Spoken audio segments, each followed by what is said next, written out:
Welcome to another episode of Books and Bytes. You know how it is, right? Like your brain's running a million tabs at once, notifications dinging left and right, and the world just won't stop talking. Oh, tell me about it. Well, today we're going to hit pause on all that.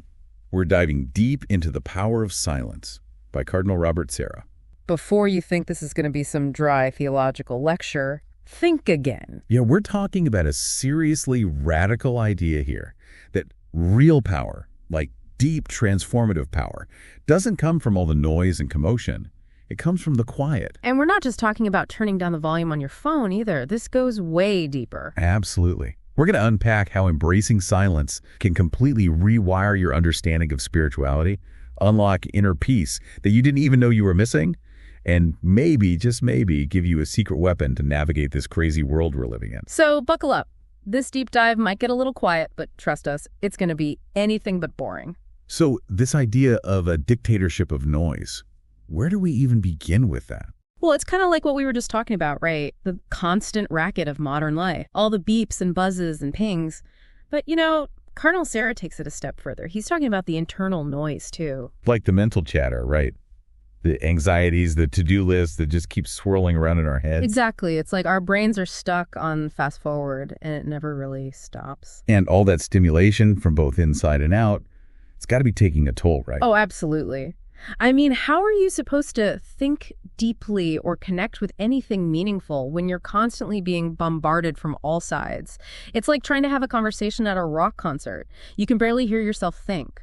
And it's almost like we've been conditioned to crave that busyness, haven't we? Yeah. Like society equates being productive with always doing something.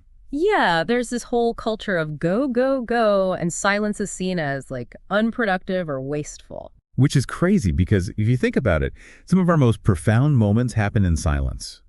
Like when you're really connecting with someone, or you're experiencing the beauty of nature, or you're just sitting with your own thoughts, those moments aren't usually filled with a lot of noise.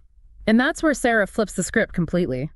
He says that silence isn't emptiness, it's actually full of potential.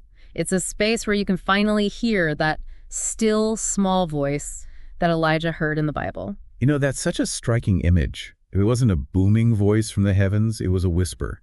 Like God was waiting for Elijah to quiet down so he could actually hear what was being said. It's like we're so used to these big, flashy messages that we forget to listen for the subtle ones. The whispers of intuition, of inspiration, of, well, maybe even the divine. And it makes you wonder, doesn't it? If we're constantly filling every quiet moment with noise, are we missing those whispers? I think so.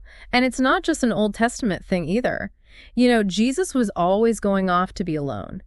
To the wilderness, to the mountains, and even he needed that silence. It's like he was recharging his batteries, getting away from the demands of the world so he could reconnect with his purpose. Yeah, and Sarah says that for us, that intentional silence allows our hearts to become a dwelling place for God.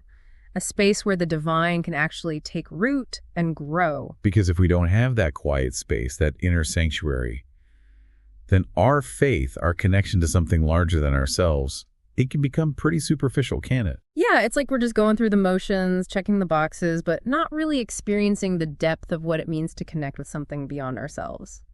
So how do we even begin to create that kind of silence in our lives? Especially when we're so used to the constant noise. Well, Sarah talks a lot about monastic traditions, like the Carthusians, the Benedictines. These are people who have dedicated their entire lives to silence. Yeah, it seems so extreme, doesn't it? Like, who can live like that in today's world? But the thing is, they've been doing it for centuries, and they've learned some pretty profound things about the power of silence. I mean, there's a reason why their motto is Stat Crux Dum Volvitur Orbis. Yeah. The cross stands firm while the world turns. It's a reminder that even amidst all the chaos and change, there's a stillness, a center that doesn't waver. And maybe that's what we can learn from them. We don't have to go live in a monastery, but we can create little pockets of silence in our own lives, little moments of stillness where we can reconnect with ourselves and maybe even with something bigger.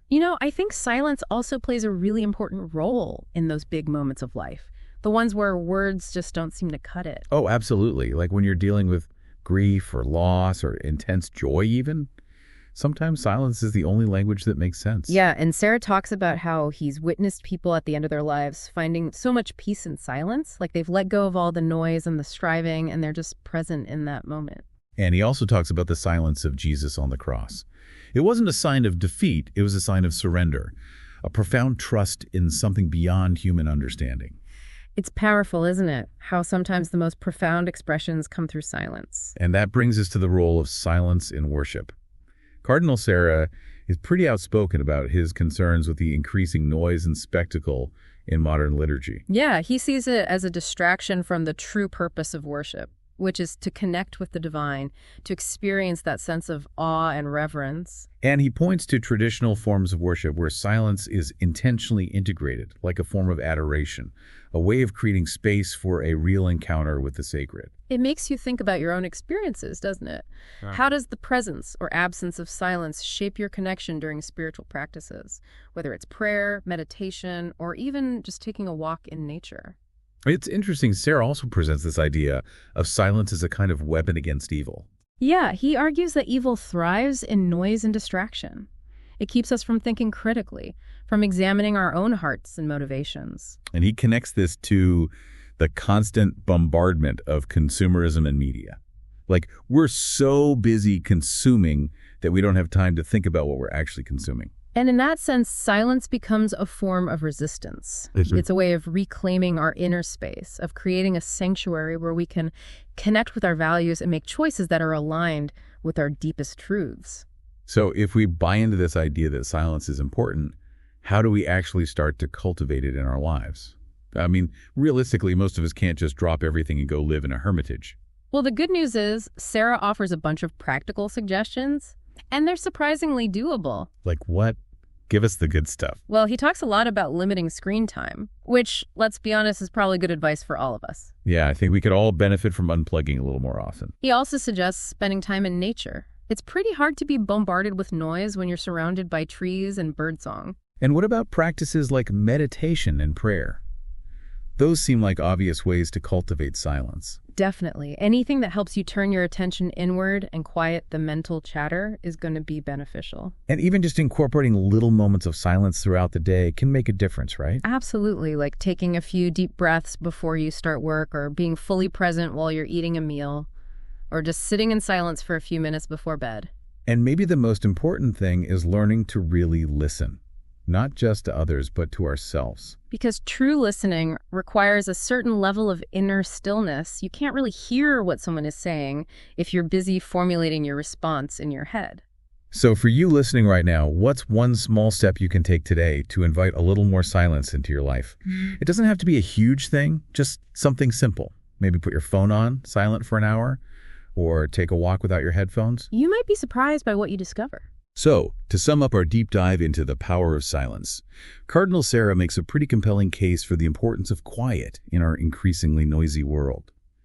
He argues that silence is not emptiness, but a space where we can connect with our deepest selves, with something bigger than ourselves, and with a sense of peace that often eludes us in our busy lives. He draws on wisdom from monastic traditions, from scripture, and from his own experiences to show how silence can transform our understanding of spirituality, our relationships, and even our ability to navigate the challenges of the world. And he gives us practical tools to start cultivating more silence in our own lives. It's a powerful message, and it leaves us with a question. If we're constantly chasing after external stimulation, are we missing out on a deeper, richer experience of life that can only be found in the quiet spaces? What might shift in your understanding of yourself and the world if you chose to embrace a little more silence? If this deep dive has resonated with you and you're ready to explore these ideas further, we encourage you to check out The Power of Silence by Cardinal Robert Sarah. You can find a link to the book in the description. And be sure to subscribe to Books and Bytes for more deep dives into thought-provoking books. Thanks for listening. See you next time.